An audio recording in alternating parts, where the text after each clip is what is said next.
আসসালামু আলাইকুম রাহমাতুল্লাহ। সম্মানিত দর্শক, গোসল মোট 4 প্রকারের হয়ে থাকে।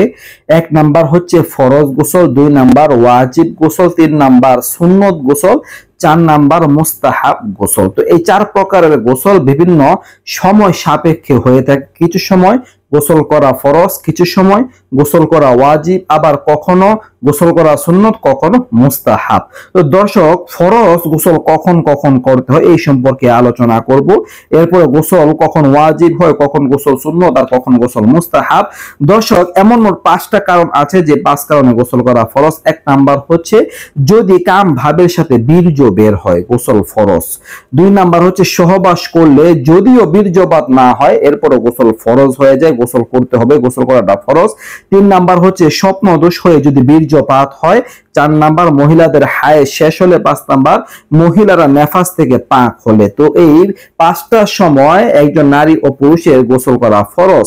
2 নাম্বার হচ্ছে কখন গোসল করা ওয়াজিব। এমনও 2টা কারণ আছে। 1 নাম্বার, যখন কোনো ব্যক্তি মারা যায় তখন জীবিত ব্যক্তিদের উপরে মৃত ব্যক্তিকে গোসল করানো ওয়াজিব। এটা হচ্ছে একটা ওয়াজিব গোসল।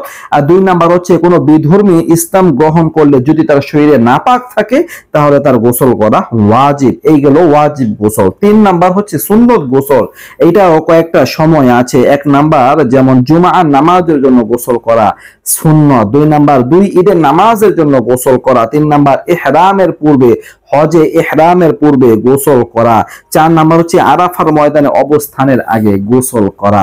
তো বন্ধুরা, এরপরে হচ্ছে মুস্তাহাব গোসল। কি কি মুস্তাহাব? অর্থ গোসল করাটা ভালো, গোসল করাটা উত্তম। আর আগে যেগুলো ফরজ গোসল গেছে, তো ফরজ গোসল সেটা করতেই হবে।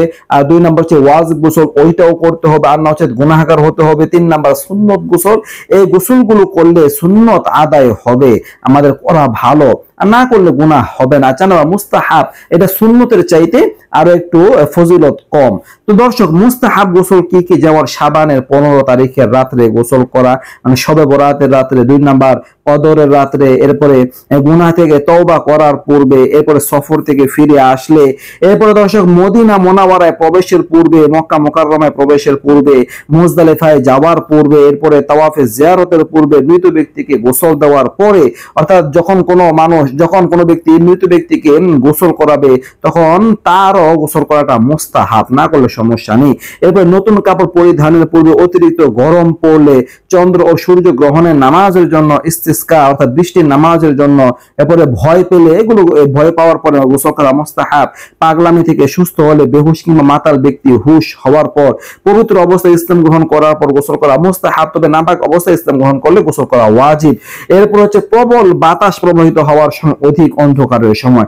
এই যে কয়েকটা অবস্থা তুলে ধরলাম, এই অবস্থাতে গোসল করাটা হচ্ছে মুস্তাহাব। তো দর্শক, এই যে 4টা গোসল পেলেন, ফরজ, ওয়াজিব, সুন্নত, নফল, এগুলো সময় সাপেক্ষ বিষয়। তো আশা করি বুঝতে পারছেন। নিত্য নতুন আরো ভিডিও পেতে সবাই পাশে থাকবেন। এই পর্যন্ত আসসালামু আলাইকুম রাহমাতুল্লাহ।